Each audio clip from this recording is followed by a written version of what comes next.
நீங்க எப்பயாச்சும் மேட்ச் பார்த்துட்டு இருக்கும்போது, "shoot the fucking ball you idiot" அப்படின்னு நீங்க உங்க பிளேயரே திட்டியிருந்தீங்கன்னா, இந்த வீடியோ உங்களுக்காக தான். Welcome back to the football odyssey Tamil. இந்த video the ultimate guide to watch football. இல்லன்னா இன்னொரு பேர் இருக்கு. அமெரிக்கால பர்கர்லாம் தின்னுட்டு சாக்கர்ன்னு சொல்லிட்டு இருப்பானுங்க.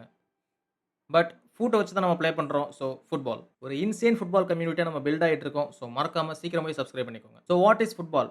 ஃபுட்பாலுங்கிறது ஒரு மேஜிக்கல் ஸ்போர்ட். 22 பேரு ஒரு பால் பின்னாடி 90 மினிட்ஸ்க்கு சுத்திட்டு இருப்பானுங்க. எஸ் 90 மினிட்ஸ் ஒரு கேமோட டைம். அது வந்து ஃபர்ஸ்ட் ஹாஃப்ல 45 மினிட்ஸ், அப்புறம் ஒரு 15 மினிட்ஸ் பிரேக் இருக்கும். அப்புறம் செகண்ட் ஹாஃப்ல 45 மினிட்ஸ். எக்ஸ்ட்ரா டைம்னு ஒரு விஷயம் இருக்கு. 45 மினிட்ஸ் ஃபர்ஸ்ட் ஹாஃப்ல முடிஞ்சிருச்சு அப்படின்னா, ஒரு 2 ஆர் 4 மினிட்ஸ் வந்து ஆட் பண்ணுவாங்க. அது எதுக்கு அப்படின்னா, மேட்ச் நடந்துட்டு இருக்கும்போது நடுவுல ஒரு பிளேயருக்கு இன்ஜூரியோ, இல்ல ஏதோ ஒரு டிலே ஆகுது அப்படின்னா, அந்த டைம மேனேஜ் பண்றதுக்காக. பட் என்னதான் 90 மினிட்ஸ் ஃபுல்லா நம்ம மேட்ச பார்த்தாலும், சம்டைம்ஸ் 0-0 அப்படின்னு சொல்லிட்டு ஸ்கோர் இருக்கும். அப்ப கூட நம்ம சின்ன குழந்தை மாரி நடுவுல நடுவுல கத்திக்கிட்டு இருப்போம். "டேய் கோல ஸ்கோர் பண்றா" அப்படிங்கிற மாரி. ஃபுட்பால் தான் வேர்ல்டுலயே மோஸ்ட் லவ்ட் ஸ்போர்ட். தெருவுல, பீச்ல, ஸ்டேடியம்லன்னு எல்லா இடத்துலயும் ஃபுட்பால் ப்ளே பண்ணிட்டு இருப்பாங்க. ஸோ ஒரு ஃபுட்பால் டீம்ல 23லேருந்து 26 பிளேயர் வந்து ஃபர்ஸ்ட் டீம் பிளேயர்ஸா இருப்பாங்க. பட் மேட்ச்ல பார்த்தீங்கன்னா, ஒரு டீமுக்கு 11 பிளேயர்ஸ் தான் ப்ளே பண்ண முடியும். அத தான் ஸ்டார்ட்டிங் 11 அப்படின்னு சொல்லுவாங்க. அதுல ஒருத்தர் goal keeper. He can use hands. எஸ் ஷாட்ஸ் எல்லாம் அவனோட கைய வச்சு சேவ் பண்ணிக்கலாம். மத்த 10 பிளேயர்ஸ் அவுட்ஃபீல்ட் பிளேயர்ஸ்ன்னு சொல்லுவாங்க. டிஃபெண்டர்ஸ், அட்டாக்கர்ஸ், மிட்ஃபீல்டர்ஸ் அவங்கலாம் கைய யூஸ் பண்ணக்கூடாது. கால மட்டும் தான் வச்சு விளையாடணும். உடம்ப எங்க வேணாலும் யூஸ் பண்ணலாம். பட் கைய யூஸ் பண்ணக்கூடாது. என்னடா 26 பிளேயர் இருப்பானுங்களேன்னு சொன்னீங்க. 11 பேர் தான் விளையாடுறானுங்க அப்படின்னு கேட்டீங்கன்னா, மத்த பிளேயர்ஸ் எல்லாருமே சப்ஸ்டிடியூட்ஸ்ல உட்கார்ந்திருப்பானுங்க. ஒரு பிளேயர் டயர்ட் ஆயிட்டான், இல்லன்னா அந்த பிளேயர் வந்து ஒழுங்கா ப்ளே பண்ணல அப்படின்னா, மத்த பிளேயர் வந்து அவங்க மேனேஜ் பண்ணிக்கலாம். முன்னாடிலாம் 3 சப்ஸ்டிடியூஷன்ஸ் தான் அலோவ்ட். பட் கொரோனாக்கு அப்புறம் 5 சப்ஸ்டிடியூஷன்ஸ் அலோவ்ட். அதுவுமே நீங்க 3 இன்டர்வல்ல பண்ணியாகணும். ஃபார் எக்ஸாம்பிள், இப்போ ஃபர்ஸ்ட் சப்ஸ்டிடியூஷன் பீரியட்ல ஒரு பிளேயர நீங்க உள்ள அனுப்புறீங்க அப்படின்னா, இன்னொரு சப்ஸ்டிடியூஷன் பிளேயர்ல நீங்க 3 பிளேயர் அனுப்பணும். இன்னொரு சப்ஸ்டிடியூஷன் பிளேயர்ல நீங்க ஒருத்தர் அனுப்பணும். புரிஞ்சிருக்கும்னு நெனைக்கிறேன். ஓகே.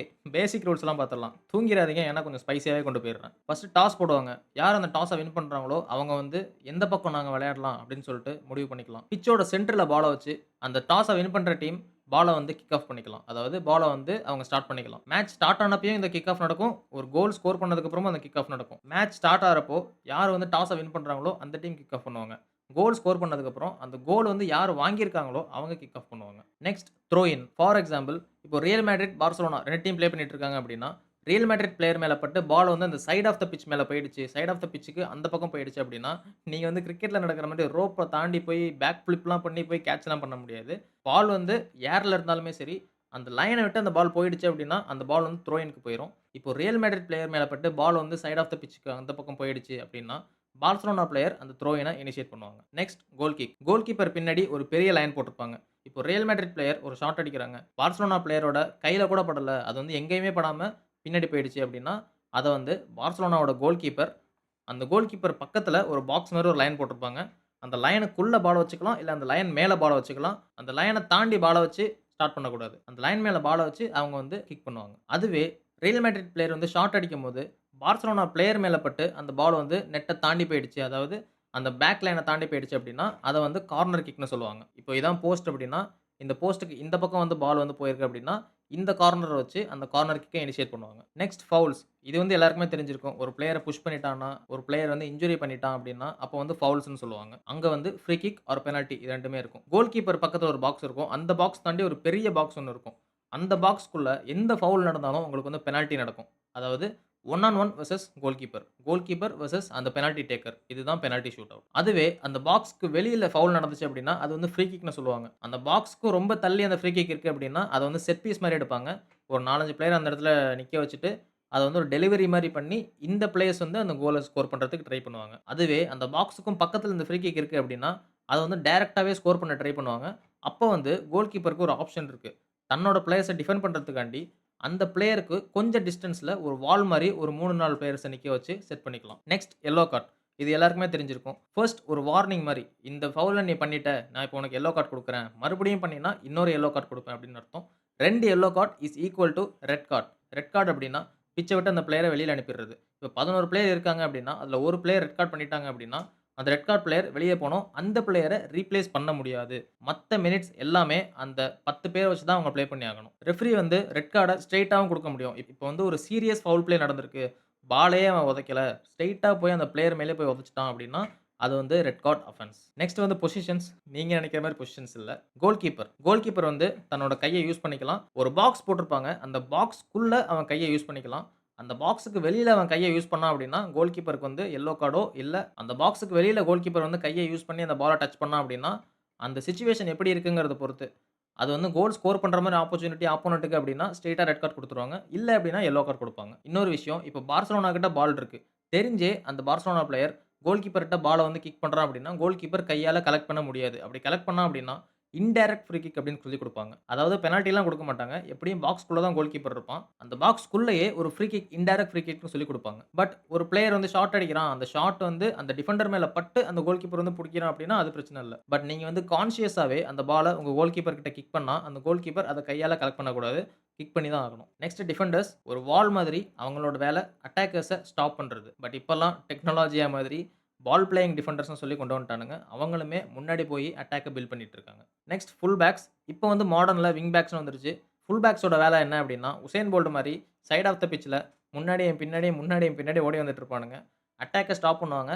போய் அவங்களோட அட்டாக்லயும் இனிஷியேட் பண்ணுவாங்க. Next midfielders. சென்ட்ரல் டிஃபென்சிவ் மிட்ஃபீல்டர்னு ஒரு ரோல் இருக்கு. அது வந்து என்ன அப்டின்னா, டிஃபென்ஸ்க்கு ஒரு பாடி கார்ட் அப்டின்னு தான் சொல்லியாகணும். இப்பலாம் வந்து டீப் லையிங் பிளே மேக்கர்லாம் சொல்லி கொண்டு வந்துட்டானுங்க. சென்டர் டிஃபென்சிவ் மிட்ஃபீல்டருமே ரொம்பவே அட்டாக்ல இனிஷியேட் ஆகுறாங்க. Next centre midfielder. ஒரு பிரெயின் ஆஃப் த டீம் அப்டின்னா, அது வந்து சென்ட்ரல் மிட்ஃபீல்டர் தான். இப்போ கரண்ட்ல பாக்ஸ் டூ பாக்ஸ் மிட்ஃபீல்டர் இதுதான் இப்போ ட்ரெண்ட்ல போயிட்டு இருக்கு. இந்த விட்டீனியாலாம் கேள்விப்பட்டிருப்பீங்க. மாசான பையன். நெக்ஸ்ட் சென்ட்ரல் அட்டாக்கிங் மிட்ஃபீல்டர் அப்படின்னு ஒரு கேரக்டர் இருக்கு. ஒரு டீம்ல நெறைய அசிஸ்ட் குடுப்பாங்க. ஒரு பிளேய அவங்க தான் மேக் பண்ணுவாங்க அப்படின்னா, அது வந்து சென்ட்ரல் அட்டாக்கிங் மிட்ஃபீல்டர் தான் இருப்பாங்க. நெக்ஸ்ட் ஃபார்வர்ட்ஸ் 2 பக்கமும் விங்கர்ஸ் அப்படின்னு ஒருத்தவங்க இருப்பாங்க. இந்த TikTokல, Instagramலாம் பார்த்தீங்கன்னா, அந்த பால வச்சு வித்த காட்டுவானுங்க. அவனுங்க வந்து மேக்ஸிமம் விங்கரா தான் இருப்பானுங்க. அப்புறம் ஸ்ட்ரைக்கர். ஒண்ணு கோல் ஸ்கோரிங் மெஷின் இல்லன்னா கோல் மிஸ்ஸிங் மெஷின் அப்படின்னு சொல்லலாம். Lewandowski, Darwin Nunez 2 example. ஃபார்மேஷன்னு ஒரு மேட்டர் இருக்கு. இந்த ஃபேமிலில பிளானிங்லாம் பண்ணுவாங்கல்ல, அந்த மாரி தான். பட் இது வந்து ஃபுட்பாலர்ஸோட. ஃபேமிலி பிளானிங் இல்ல பிரதர்ஸ். ஃபேமிலில இந்த பட்ஜெட் பிளானிங்லாம் பண்ணுவாங்கல்ல, அந்த மாரி சொல்றேன். ஃபார்மேஷன்ஸ் வந்து ஒரு ஸ்ட்ராட்டஜி மாரி தான். இந்த செஸ் ப்ளே பண்ற மாரி தான். 4-3-3, 4-2-3-1, 4-2-1-3 அந்த மாரி நெறைய ஃபார்மேஷன்ஸ் இருக்கு. அதாவது இப்போ 4-3-3ன்னு வச்சுப்போம். 4 டிஃபெண்டர்ஸ், 3 மிட்ஃபீல்டர்ஸ், 3 அட்டாக்கர்ஸ் அந்த மாதிரி. ஒருத்தர் வந்து கோல் கீப்பர். இது வந்து நீங்க 3 டிஃபெண்டர்ஸ், 5 மிட்ஃபீல்டர்ஸ், 2 ஃபார்வர்ட்ஸ் இல்லன்னா நீங்க 5 சென்டர் பேக்ஸ், 2 மிட்ஃபீல்டர்ஸ், 3 ஃபார்வர்ட்ஸ் இந்த மாரி கூட நெறைய பேர் ப்ளே பண்ணுவாங்க. பட் என்னதான் நீங்க ஃபார்மேஷன்ஸ்லாம் செட் பண்ணாலும், என்னதான் டாக்டிக்ஸ்லாம் போட்டாலும், out of the possession with possession. எப்படி நீங்க பால் ப்ளே பண்றீங்கங்கிறதுல தான் மேட்டரே இருக்கு. இந்த கிரிக்கெட்ல கோச்சஸ்லாம் இருக்கிற மாதிரி, ஃபுட்பால்லயும் மேனேஜர்ஸ் இருக்காங்க. கோச்சஸும் சில பேர் இருக்காங்க. ஒரு டீம ஃபுல்லாவே அவங்க தான் லீட் பண்ணுவாங்க. என்ன டாக்டிக்ஸ் யூஸ் பண்ணணும்? என்ன ஃபார்மேஷன்ஸ் யூஸ் பண்ணணும்? இந்த டீமுக்கு ஆப்போசிட்டா எப்படி ப்ளே பண்ணணும்? எல்லாமே அந்த மேனேஜர்ஸ் தான் முடிவு பண்ணுவாங்க. கிரிக்கெட்ல இந்த கோச்சஸோட இன்ஃப்ளூயன்ஸ்லாம் ரொம்ப இருக்காது. பட் ஃபுட்பால்ல மேனேஜர்ஸோட இன்ஃப்ளூயன்ஸ் ரொம்ப ரொம்ப இம்பார்ட்டன்ட். நெக்ஸ்ட் பிளே ஸ்டைல்னு ஒரு விஷயம் இருக்கு. First possession football. இந்த பெப் குவார்டியோலா கேள்விப்பட்டிருப்பீங்க. Barcelona, Manchester city, Bayern Munich இவங்க எல்லாருமே பொசஷன் ஃபுட்பால் தான் ப்ளே பண்ணுவாங்க. அதாவது மேட்ச்ல முக்காவாசி நேரம் அவனுங்கள்ட்ட தான் பால் இருக்கும். பில்டப் பண்ணி, ஸ்லோவா பில்டப் பண்ணி கோல் ஸ்கோர் பண்றது தான் possession football. Next counter attack. இது வந்து பொசஷன் ஃபுட்பாலுக்கும் ரொம்பவே ஆப்போசிட். பால வச்சுக்கவே மாட்டானுங்க. எப்போ பால் வருதோ, அங்கிட்டும் இங்கிட்டும் கன்னா பின்னான்னு ஓடி ஒரு கோல் ஸ்கோர் பண்ணிடுவானுங்க. ரியல் மேட்ரிட் ஒரு great example. Next high pressing. Gegen pressing அப்படின்னு சொல்லுவாங்க.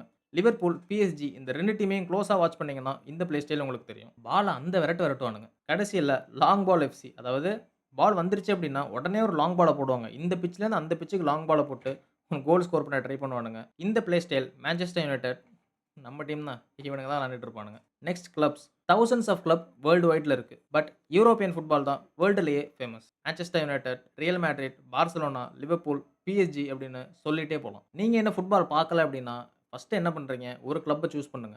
சும்மா இந்த டீம் நல்லா ப்ளே பண்ணுது. இந்த சீசன்ல இந்த டீம் நல்லா ப்ளே பண்ணுது அப்படின்னு பார்க்காம, உங்களுக்கு எந்த கிளப்ப பார்க்கும்போது உங்களோட ஹார்ட் வந்து ரொம்பவே க்ளோஸா ஃபீல் ஆகுதோ, அந்த கிளப்ப ஸ்டார்ட் பண்ணுங்க. என்னையெல்லாம் பாருங்க, மேன் யுனைட்டட சப்போர்ட் பண்ணிட்டு இருக்கேன். 10, 15 வருஷமா ஒண்ணும் பண்ண மாட்றானுங்க. தோத்துக்கிட்டே தான் இருக்கானுங்க. பட் என்ன பண்றது? சப்போர்ட் பண்ணிட்டே தான் இருக்கேன். அந்த மாதிரி உங்களுக்கு புடிச்ச கிளப்ப சப்போர்ட் பண்ண ஆரம்பிங்க.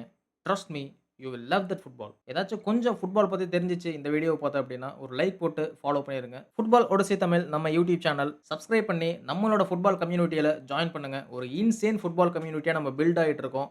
டெய்லி லைவ் வாட்ச் அலாங்ஸ்லாம் இருக்க போகுது. So trust me you will never want to miss this. Until next time let's keep the ball rolling.